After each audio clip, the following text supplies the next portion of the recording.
దేవుని పరిశుద్ధ గ్రంథం నుంచి సామెతలు 10వ అధ్యాయం 3 నుంచి 5 వరకు చదువుకుందాం. యెహోవా నీతిమంతుని ఆకలుగొననీయడు, భక్తిహీనుల ఆశను భంగము చేయడు. బద్ధకముగా పనిచేయువాడు దరిద్రుడగును, శ్రద్ధగలవాడు ఐశ్వర్యవంతుడగును. వేసవి కాలమున కూర్చువాడు బుద్ధిగల కుమారుడు, కోతకాలమందు నిద్రించువాడు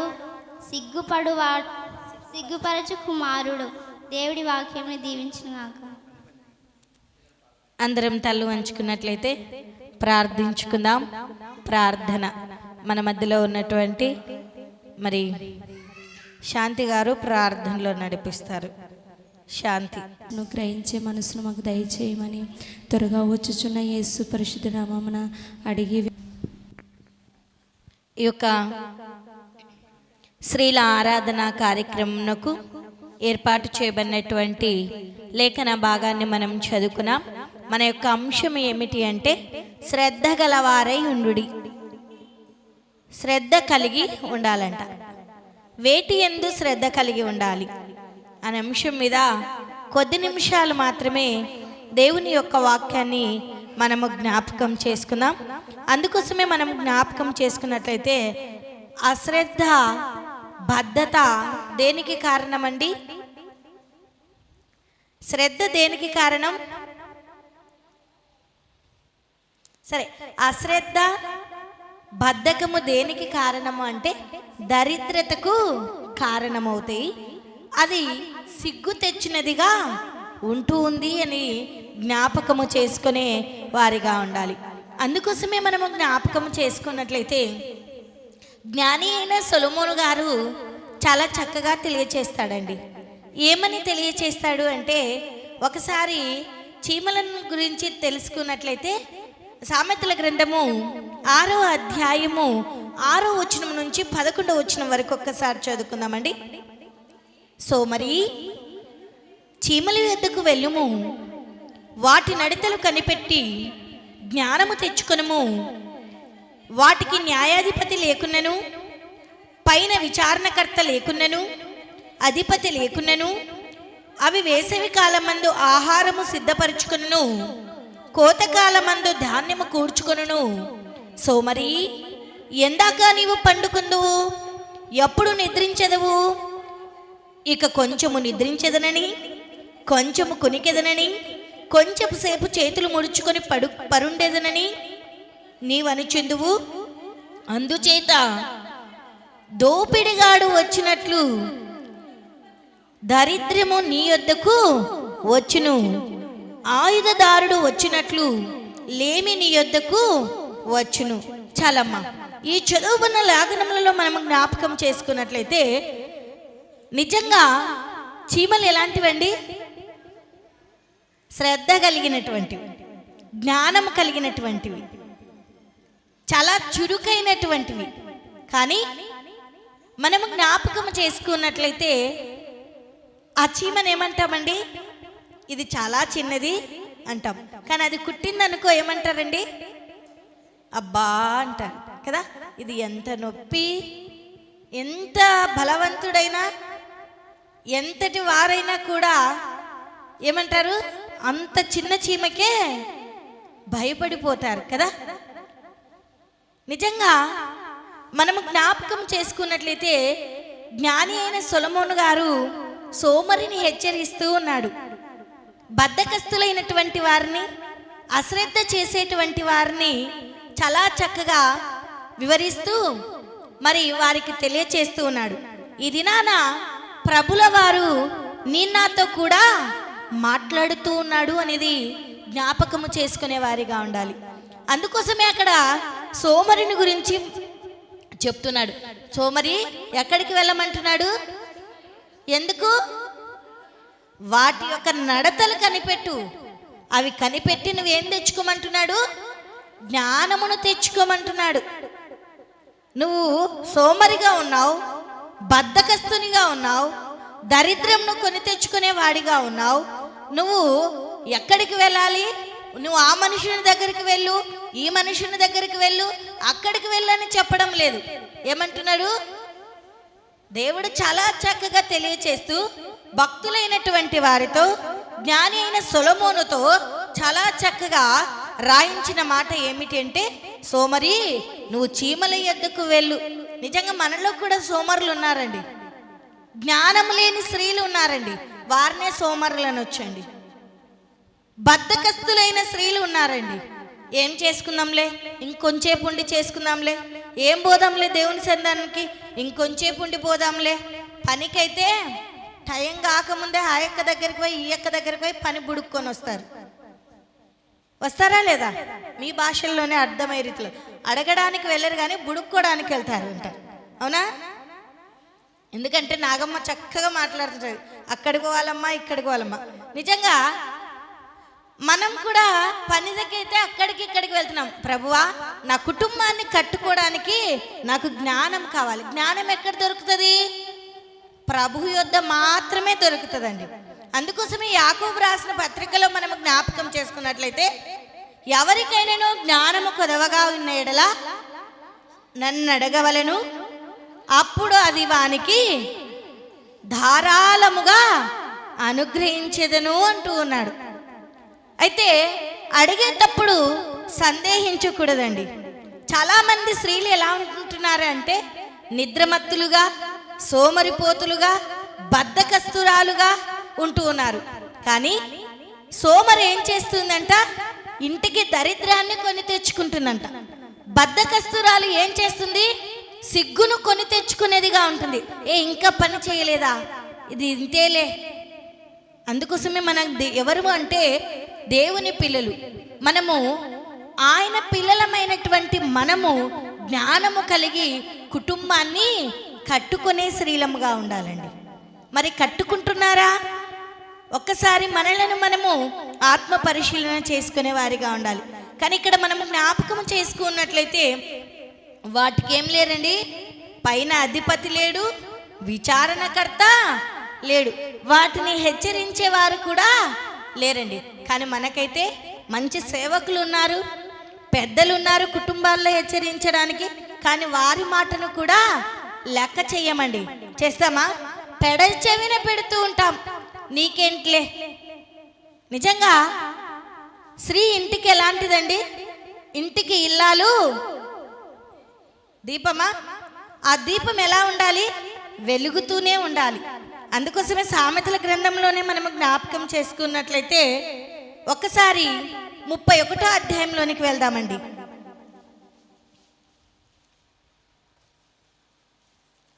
31వ అధ్యాయం 10వ వచనం దగ్గర ఒక్కసారి చదవండి. గుణవతి అయిన భార్య దొరుకుట అరదు, అత్తెది ముత్యము కంటే అమూల్యమైనది. 15వ వచనం ఒకసారి చదువుకుందాం. ఆమె చీకటితోనే లేచి తన ఇంటి వారికి భోజనము సిద్ధపరచును, తన పనికత్తెలకు భత్యమును ఏర్పరచుకొనును. ఎవరండి? గుణవతి అయిన స్త్రీ, గుణవతి అయిన భార్య, జ్ఞానము కలిగినటువంటి స్త్రీ, చురుకైనటువంటి స్త్రీ. బద్ధకస్తురాలు కాదండి. బద్ధకస్తురాలు ఏం చేస్తుంది? పనికి టైం అవుతున్నా ఇంకా పోదాంలే, అందరూ పోనిలే అంటారా అన్నారా? పెద్దలు ఇంట్లో చెప్తూ ఉన్నా కూడా ఏం చేస్తారు కోడళ్ళు? ఒకవేళ అత్త మామ చెప్తూ ఉంటారు అనుకో, ఏం చేస్తారు? నువ్వు నాకు చెప్పాలా, నాకు తెలుసులే అంటారు. కానీ పెద్దలు చెప్పే మాట ఎలాంటిదంటే విలువైనది అనేది జ్ఞాపకం చేసుకోవాలండి. నిజంగా మనం జ్ఞాపకం చేసుకోవాలి. వారు మన జీవితాన్ని బాగు కోరుతారే కానీ మనల్ని ఎప్పుడూ కూడా చెడిపోవాలని కోరిక. మనం ఏం చేస్తున్నామంటే అజ్ఞానులంగా, అవివేకులముగా, మరి జ్ఞానం లేని వారిగా ఉంటూ నాకేంలే నీకేంలే అంటూ ఉంటారండి. కానీ పెద్దల మాట ఎలాంటిదంట? పెద్దలు చాలా చక్కగా ఆనాడు చెప్పారు. కానీ మనమేం చేస్తున్నాం?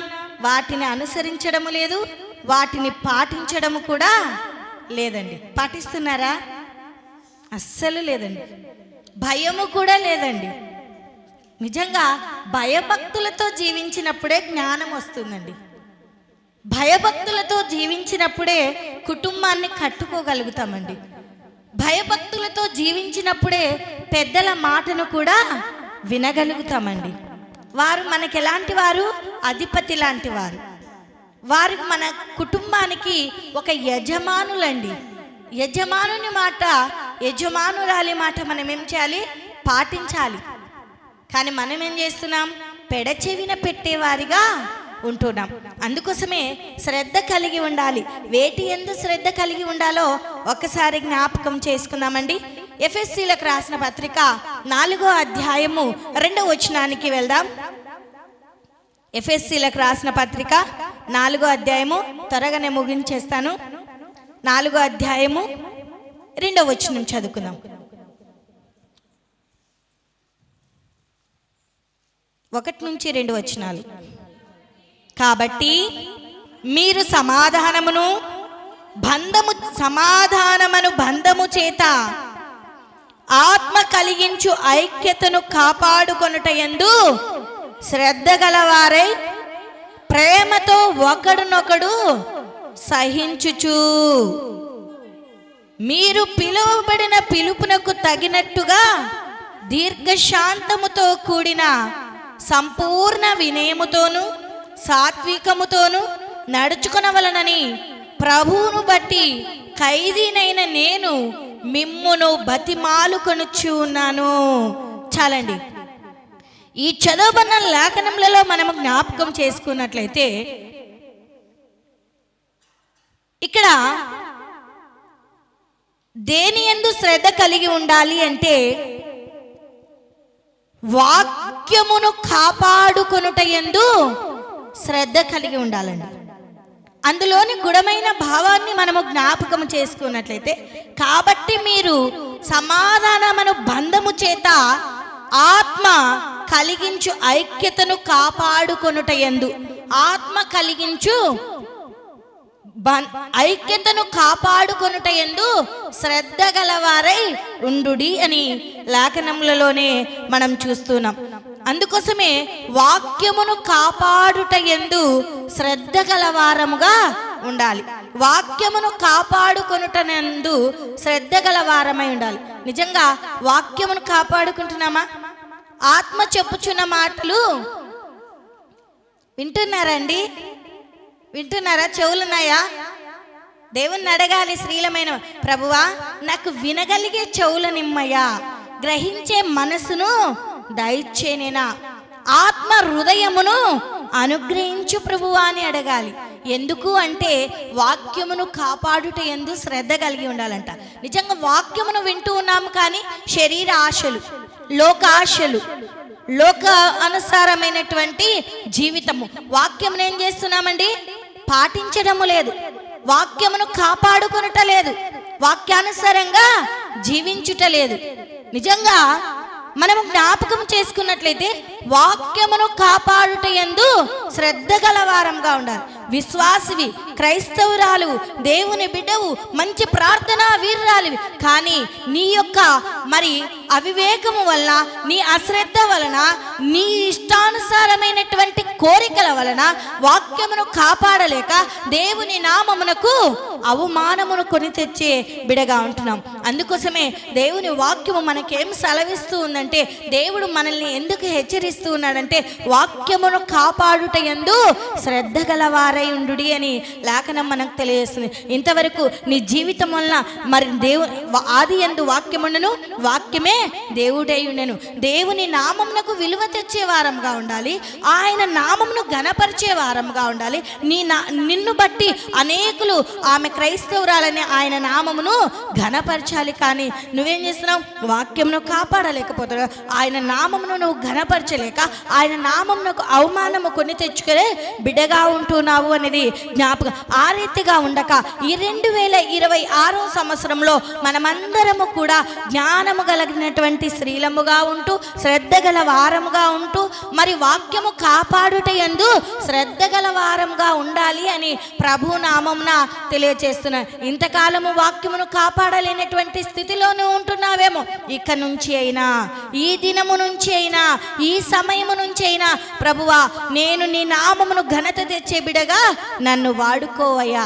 ఎందుకంటే యోహాను సువార్తలో మనం చూస్తున్నాం కదా, ఆది యందు వాక్యముండెను, వాక్యము దేవుని యొద్ద ఉండెను, దేవుడే వాక్యమై ఉండెను అని లేఖనములలోనే మనం చూసిన. అందుకోసమే వాక్యమును కాపాడుట యందు శ్రద్ధ గల వారంగా ఉండాలి అని ప్రభునామంన తెలియచేస్తున్నాను. రెండోదిగా వేటి యందు శ్రద్ధ కలిగి ఉండాలి అంటే తీతుకు రాసినటువంటి పత్రిక 3వ అధ్యాయము 8వ వచనాన్ని ఒకసారి జ్ఞాపకం చేసుకుందామండి.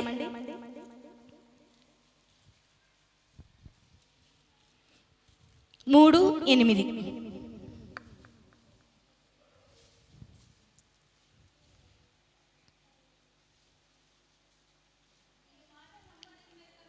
ఈ మాట నమ్మదగినది గనక దేవుని యందు విశ్వాసముంచిన వారు సత్క్రియలను శ్రద్ధగా చేయుట యందు మనసు ఉంచునట్లు నీవి సంగతులను గూర్చి దృఢముగా చెప్పుచుండవలనని కోరుచున్నాను. ఇవి మంచియు మనుషులకు ప్రయోజనకరమునై ఉన్నవి గాని. చాలండి, 8వ వచనం మాత్రమే మనము జ్ఞాపకం చేసుకున్నట్లయితే మనము వేటి యందు శ్రద్ధ కలిగి ఉండాలి అంటే సత్క్రియలు చేయుట యందు శ్రద్ధ గలవారముగా ఉండాలంట. నా మాటలు కాదండి, అక్కడే మనం సత్క్రియలు శ్రద్ధగా చేయుట యందు మనసు ఉంచునట్లు అని మనం చూస్తూ ఉంటున్నాం. అందుకోసమే వేటి యందు శ్రద్ధ కలిగి ఉండాలంట, మంచి క్రియలు చేయుట యందు, మంచి పనులు చేయుటకు శ్రద్ధ కలిగి ఉండాలంట. కానీ మంచి పనులు చేయడానికి శ్రద్ధ లేదండి. ఉందా? లేదు. ఎవరు ఏది చెప్తే వాటి యందు శ్రద్ధ చూపుతుంటారు. అవునా కదా? వేటి యందు శ్రద్ధ ఉందో తెలుసా మనకి? వేటి యందు శ్రద్ధ ఉందండి? ఏ దాని మీద ఇష్టం లేదా మీకు? కోరిక లేదా?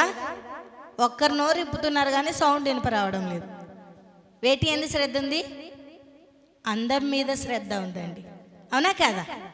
కానీ దేవుని వాక్యం ఏమి సెలవిస్తుందో తెలుసా? అందము మోసకరము, సౌందర్యము వ్యర్థము, యెహోవా యందు భయభక్తులు కలిగిన స్త్రీ కొనియాడబడును అని లేఖనములలోనే మనం చూస్తున్నాం. అందం మీద శ్రద్ధ వద్దండి. సత్క్రియలు, మంచి పనులు చేయట యందు శ్రద్ధ గల వారంగా ఉండాలి. ఏవి మంచి పనులు? నిన్ను వలె నీ పొరుగు వారిని ప్రేమించుటలో శ్రద్ధ కలిగి ఉండాలి. ఆపదలో ఉన్న ఆకలి ఉన్న వారికి ఆహారం పెట్టుటలో శ్రద్ధ కలిగి ఉండాలి. అంత మాత్రమే కాకుండా ఇంకొకరి స్త్రీలకి ఏం మీద ఆశ అండి ఎక్కువ? వేటిపైన శ్రద్ధ? నగల మీద, చీరల మీద. బంగారం ఎంతలో ఉంటుందండి? అది ఎంతైనా కొంటారు. నువ్వు పోయేటప్పుడు పుల్ల కూడా తీసుకుపోలేవండి. తీసుకుపోతావా? అదే నువ్వు సత్క్రియలు చేసావనుకో, నీ క్రియలను బట్టి నీవు ఎక్కడికెళ్తావు? పరలోకానికి వెళ్తావండి. నీ క్రియలు, నువ్వు చేసిన పనులు, నువ్వు ఉంచిన విశ్వాసమును బట్టి, నువ్వు చేసిన సత్క్రియలను బట్టి, నువ్వు చేసిన పనులను బట్టి. అయితే చేసే పని కూడా సనుక్కోకూడదు, గొనుక్కోకూడదు. ఎలా చేయాలి? హృదయపూర్వకంగా చేయాలి. దేవుని పని ఇష్టపూర్వకంగా చేయాలి. వాళ్ళు చేస్తారులే, నాకేంలే అనుకోకూడదండి. ఎవరు చేస్తే వారికి ఆశీర్వాదం అండి. నిజంగా చాలా సంఘాల్లో ఏముందంటే దేవుని పరిచర్యలో అనేకులు వాడబడుతుంటారు. ఎందుకంటే ఇది ఒక మంచి పని గనక. ఈ భాగ్యము ఎవరికి దొరకదండి. కొన్ని సంఘాలలో అయితే నెలల కొద్ది వంతులు వేసుకుంటారు, మేము చేయాలి పరిచర్య. కానీ మనకైతే దేవుడు ఒక గొప్ప భాగ్యాన్ని ఇచ్చాడు. సంవత్సరం అంతా కూడా ఒక కుటుంబం చేసే భాగ్యాన్ని మనకిచ్చాడు. ఈ ధన్యత ఎక్కడ కూడా దొరకదు. నిజంగా పరిచర్య చేయుటలో కూడా శ్రద్ధ కలిగి ఉండాలంట. సత్క్రియలు అనగా ఒక మంచి పని. ఇది ఒక మంచి పనే కదా? దేవుని పని, దేవుని సేవకులకు చేసే పని ఎంత గొప్ప భాగ్యం అంటే అంత గొప్ప భాగ్యం అండి. ఆనాడు సునేమిరాలు చక్కగా దైవజనునికి ఆతిథ్యం ఇచ్చింది. అంత మాత్రమే కాకుండా ఆహారము పెట్టింది. అంత మాత్రమే కాకుండా ఆయనకు పరిచర్య చేసింది. పరిచర్య చేయటం వల్ల ఆమె ఎంతగా ఆశీర్వదింపబడిందంటే, ఎంతగా దీవింపబడింది అంటే అంతగా ఆశీర్వదింపబడింది. హన్నా వేరు, అన్న వేరండి. పాత నిబంధనలో ఉన్న హన్నా వేరు, కొత్త నిబంధనలో ఉన్న అన్న వేరండి. హన్నా వేరు, అన్న వేరండి. ఈ అన్నాను ఒక ప్రవక్తి భర్తతో 7 సంవత్సరాలు మాత్రమే సంసారం చేసి మిగతా 84 సంవత్సరములు వెధవరాలయుండి ఎక్కడ సేవ చేసిందండి? దేవుని మందిరములో సేవ చేస్తూ రేయింబవళ్ళు ఉపవాసముతో ప్రార్థన చేస్తూ ఆయన కొరకు కనిపెట్టుకునిన్నటువంటి స్త్రీగా ఉందండి. ఎంత గొప్ప ధన్యతనో ఒక్కసారి చూడండి. ఈనాడు మనం సేవ చేయడానికి రాము, కానీ వస్తూ ఉన్నాం, పోతూ ఉన్నాం. నిజంగా నువ్వు దేవుని మందిరంలో ఒక్క బండ తుడిచినా ఆశీర్వాదమేనండి. నిజంగా అలాంటి గుణం మనకుందండి. ఎవరో ఒప్పుకున్నారు, ఎవరో చేస్తారు, అది కాదండి. ఎంతగా చేస్తే అంతగా ఆశీర్వదింపబడతావు. అందుకోసమే వేటి యందు శ్రద్ధ కలిగి ఉండాలి అంటే సత్క్రియలను చేయుట యందు, మంచి పనులు చేయుట యందు శ్రద్ధ కలిగిన వారు. అందుకోసమే ఈ మాట నమ్మదగినది గనక దేవుని యందు విశ్వాసముంచువారు, దేవుని యందు విశ్వాసముంచువారు. సత్క్రియలను శ్రద్ధగా చేయుట యందు మనసు ఉంచునట్లు నీ వినిన సంగతులను గూర్చి దృఢముగా చెప్పుచుండవలనని కోరుచున్నాను. ఇవి మంచియు మనుషులకు ప్రయోజనకరమునై ఉన్నవి అని లేఖనములలోనే. మంచివంట మనుషులకు ఎలాంటివంట? ప్రయోజనకరమంట, ఉపయోగకరంగా ఉంటాయంట. అందుకోసమే స్త్రీలమైన మనమందరము కూడా సత్క్రియలు చేయుట యందు ఏం కలిగి ఉండాలంట? శ్రద్ధ కలిగి ఉండాలంట. మొట్టమొదటిగా వేటి యందు శ్రద్ధ కలిగి ఉండాలండి? నోరులు ఇప్పండి అమ్మ. వేటి యందు శ్రద్ధ కలిగి ఉండాలి?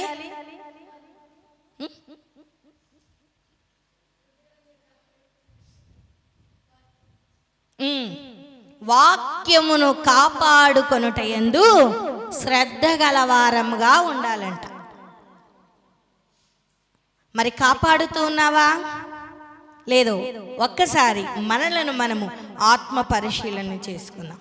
దేవుని నామమును కాపాడుట యందు, దేవుని నామమునకు ఘనత తెచ్చేయందు శ్రద్ధ కలవారంగా ఉండాలి అని తెలియచేశాడు. రెండోదిగా సత్క్రియలను చేయుట యందు శ్రద్ధ గలవారంగా ఉండాలంట. మంచి పనులు చేయుట యందు శ్రద్ధ గలవారంగా ఉండాలంట.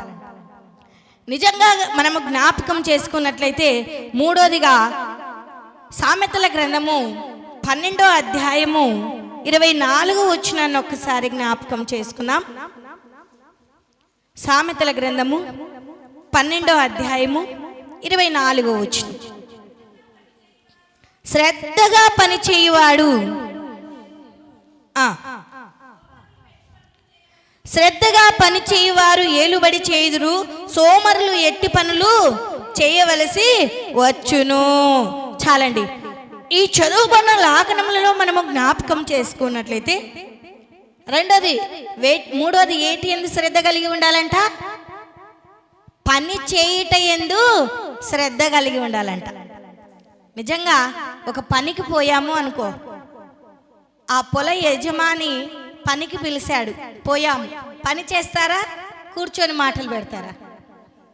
కొందరు శ్రద్ధగా పనిచేస్తారు, కొందరు ఇంకేం చేయాలి, నిదానంగా చేద్దాం.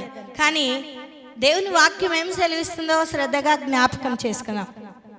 శ్రద్ధగా పని చేయువారు ఏలుబడి చేయుదురు అని లేఖనములు. సోమరులు ఎట్టి పనులు చేయవలసి వచ్చును అని లేఖన. నువ్వు సోమరి పోతులుగా ఉన్నావు అనుకో, ఎప్పుడు కూడా మనుషుల పనులే చేస్తావంట. ఎట్టి పనులు, పరుల పనులు చేస్తావు. అదే శ్రద్ధ కలిగిన వాడు ఏం చేస్తాడంట? ఏలుబడి చేస్తాడంట. అన్నిటిపైన అధికారం ఉంటుందంట. ఇప్పుడు ఆ యజమానుడు వచ్చి నువ్వు శ్రద్ధగా పని చేసావనుకో, ఆ పొలం యొక్క యజమానుడు వచ్చి నీకు వారందరిపైన కూడా ఏమిస్తాడండి? అధికారం ఇస్తాడా లేదా? వీటి కూలి నీకు పట్టు, ఇవి తీసుకో, అధికారం ఇస్తాడు. అదే నువ్వు దేవుని పనిని కూడా శ్రద్ధగా చేసావనుకో, దేవుడు కూడా నీకు అందరిపైన కూడా ఏలుబడి చేసే అధికారాన్ని ఇస్తాడు. కానీ చేసే పని ఏం చేయకూడదు? నిర్లక్ష్యము చేయకూడదండి. నిజంగా ఒక్కసారి జ్ఞాపకం చేసుకుందాం. చివరిగా జ్ఞాపకం చేసుకొని ముగించేసుకుందామండి. 2 కొరింథీలకు రాసిన పత్రిక 8వ అధ్యాయము 21వ వచనాన్ని జ్ఞాపకం చేసుకుందాం.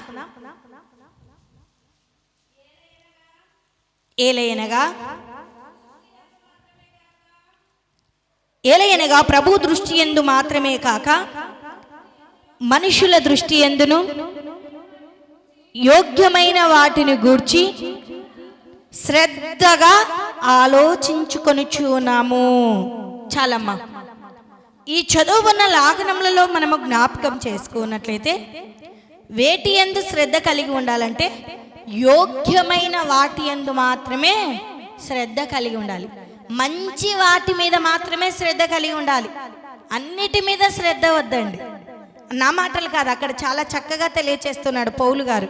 యోగ్యమైన వాటి యందు మాత్రమే యోగ్యమైనవి ఉన్నాయి, అయోగ్యమైనవి ఉన్నవి కదా. యోగ్యమైనది ఏది? ఇప్పుడు పరలోకానికి పోవాలి అని అందరికి ఆశ ఉందా లేదా? శ్రద్ధ ఉండాలి. శ్రద్ధ ఉండాలి అంటే ఈ లోకంలో నేను నా జీవితాన్ని ఏం చేసుకోవాలి? వాక్యముతో దిద్దుకోవాలండి. దిద్దుబాటు కలిగినటువంటి జీవితమే రాకడకు సిద్ధపడుతుంది. యోగ్యమైన రాజ్యములో ప్రవేశింపబడతాము.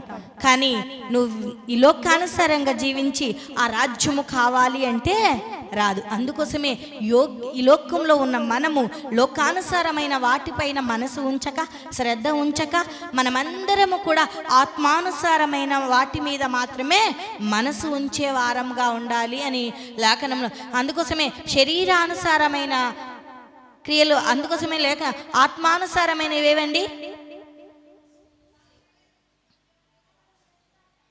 ఆత్మఫలములు ఏంటి? ఆత్మానుసారులు ఆత్మానుసారంగానే అనుసరిస్తారు. శరీరానుసారులు శరీరానుసారంగానే ప్రవర్తిస్తారు. ఎప్పుడు కూడా అది చేయాలి ఇది చేయాలని ఆత్మానుసారులు ఏం చేస్తారు? అబ్బా నేను దేవుని సన్నిధానానికి వెళ్ళాలి, సమయం అవుతుంది, నేను ప్రార్థన చేసుకోవాలి, నేను పాటలు పాడాలి, నేను వాక్యము చదువుకోవాలి, సమయం. కానీ శరీరానుసారులు ఏం చేస్తారో తెలుసా? ఆ అక్క గురించి, ఈ అక్క గురించి, ఆ అన్న గురించి, ఈ అన్న గురించి మాట్లాడుతూనే ఉంటారండి. అవి మనకేమి ఉప్పు కూడా తరం కావండి. నిన్ను పరలోకానికి కూడా తీసుకెళ్ళవండి. నిన్ను చివరికి ఏం చేస్తాయి? నిత్య నరకాగ్నిలోనికి అవి నెట్టివేస్తాయి.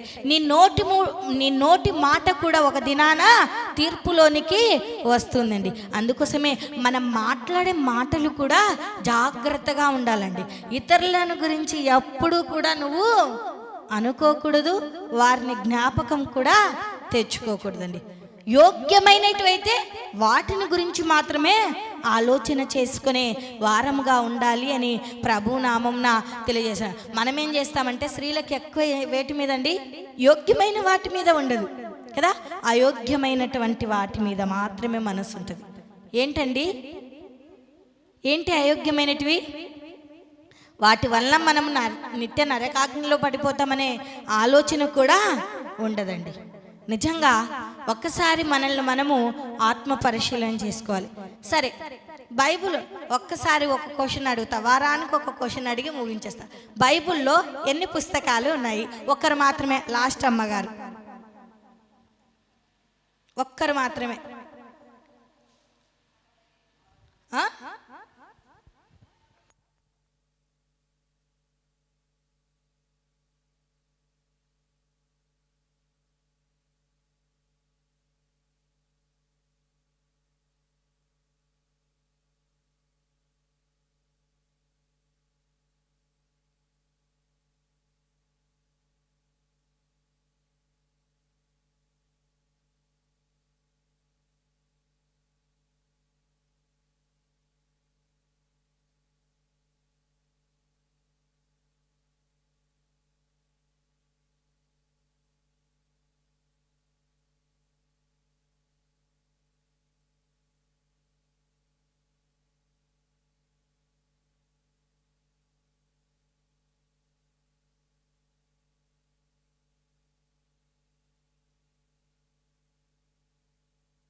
కిలో దీవించి ఆశీర్వదించునుగాక. అంశం ఏంటండి? మన అంశం ఏంటి అంటున్నా? వేటి యందు శ్రద్ధ కలిగి ఉండాలి. వేటి యందు శ్రద్ధ కలిగి ఉండాలి? మీరు వద్దమ్మా, నాకు లాస్ట్ అమ్మలే చెప్తారు. త్వరగా ఒక్కటి చెప్పండి చాలు. వేటి యందు శ్రద్ధ కలిగి ఉండాలంట? Very good. వేటి యందు? వాక్యమందు శ్రద్ధ గల వారమై ఉండాలంట. తర్వాత వసంతమ్మ లైన్ కదా, 5 మంది అనుకో. రెండోది వేటి యందు శ్రద్ధ కలిగి ఉండాలి? నోరు ఇప్పన్నమ్మ, నాకు చెవుడు ఉంది.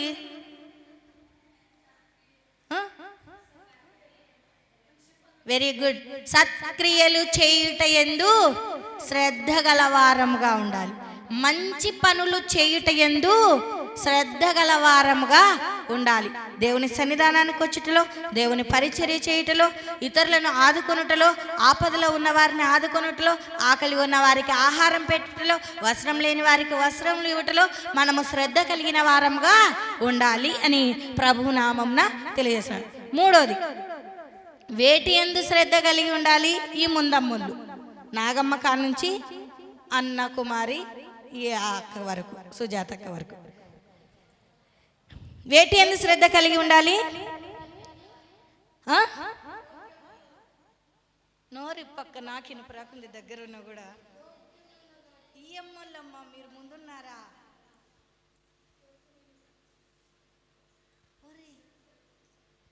అయితే మీరు చెప్పకుంటే నేను ఇంకా వాక్యం చెప్పను. చూడండి, చెప్పండి అక్క.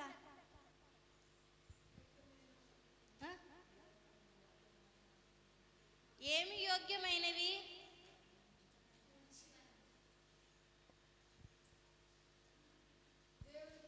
మీరు అంటే నాకు పెదవుల సప్పిడైన పసును కానీ నోరు సౌండ్ రాకుండా.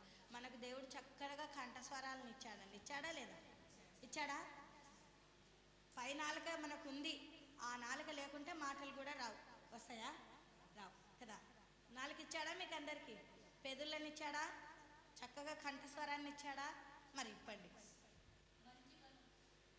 యోగ్యమైన వాటి యందు శ్రద్ధ గల వారంగా ఉండాలి. చివరిగా ఈ అమ్మకా నుంచి ఆ 3 అమ్మలు వేటి యందు శ్రద్ధ కలిగి ఉండాలంట? 4వదమ్మా ఆమె చెప్పింది. సామెతలు 12:24 మనం చూసాం. ఇంకా ఇంత క్లూ ఇచ్చిన చూడండి. ఒక్కరు చెప్తున్నారా? అన్న చెప్పేది జ్ఞాపకం చేసుకోండి. పని చేయుట యందు శ్రద్ధ గల వారంగా ఉండాలి. సరే, చివరిగా నేనే చెప్పి ముగించేస్తాను. మొట్టమొదటిగా వేటి యందు శ్రద్ధ కలిగి ఉండాలి? వాక్యమందు శ్రద్ధ గల వారంగా ఉండాలి. రెండోది సత్క్రియలు చేయుట యందు శ్రద్ధ గల వారంగా ఉండాలి. మూడోది యోగ్యమైన వాటి యందు శ్రద్ధ గల వారంగా ఉండాలి. నాలుగోదిగా పని చేయుట యందు శ్రద్ధ గల వారంగా ఉండాలి. నిజంగా శ్రద్ధ లేని వారు బద్ధకస్తులు, అజాగరులు, నిద్రపోతులు, సోమరిపోతులైన వారికి జ్ఞాని అయిన సొలొమోను గారు ముందుగానే తెలియచేశాడు. ఎక్కడికి వెళ్ళమంటున్నాడు? నువ్వు శ్రద్ధగా ఉండాలి అన్నా, జ్ఞానము కలిగి ఉండాలన్నా, మరి బద్ధకస్తాన్ని నువ్వు తొలగించుకోవాలన్నా చీమల యొద్దకు వెళ్ళు, వాటి నడతలు కనిపెట్టి అవి వేసవి కాలంలో ఆహారాన్ని కూర్చుకుంటాయి, కోతకాలంన ధనాన్ని కూర్చుకుంటాయి, వేసవి కాలంలో చక్కగా ఉంటాయని చాలా చక్కగా తెలియజేశాడు. నిజంగా మనము నిద్రపోతులుగా, సోమరిమత్తులుగా ఉండక మంచి నిద్రపోతులకు, సోమరి వారికి ఏమొస్తుందంట? దరిద్రమును, సిగ్గు వస్తుందంట. సిగ్గుకరంగా మనం ఉండకూడదండి. దరిద్రతను కొని తెచ్చుకునే వారిగా ఉండకూడదు. మన దేవుడు ధనవంతుడు, మన దేవుడు జ్ఞానవంతుడు. ఆయన పిల్లలమైన మనము కూడా ఆ రీతిగా ఉండాలి అని ప్రభునామంన తెలియజే. అందరం తల్లు వంచుకున్నట్లయితే ప్రార్థించుకుందాం. ప్రార్థన మన మధ్యలో ఉన్నటువంటి సియోను కుమారమ్మ గారు ప్రార్థనలో నడిపిస్తారు.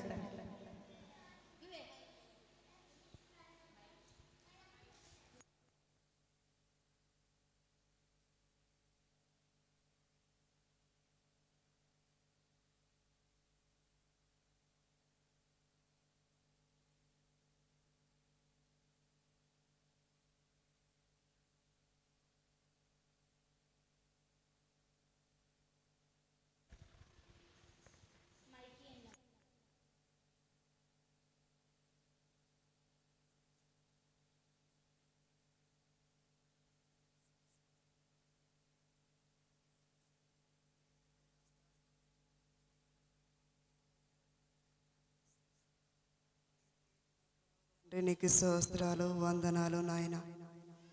విన్నట్టి వాక్యాన్ని వ్యర్థంగా విడిచిపెట్టకుండా హృదయంలో ఉంచుకొని నా తండ్రి వాక్యాసరంగా జీవించే కృపను, భాగ్యమును, ధన్యతను మాకు అనుగ్రహించండి. దినదినము జ్ఞానంతో, ఆత్మీయమైన జ్ఞానంతో మమ్మల్ని నింపి ముందుకు నడిపించి కృప చూపమని కొద్ది ప్రార్థనని పాద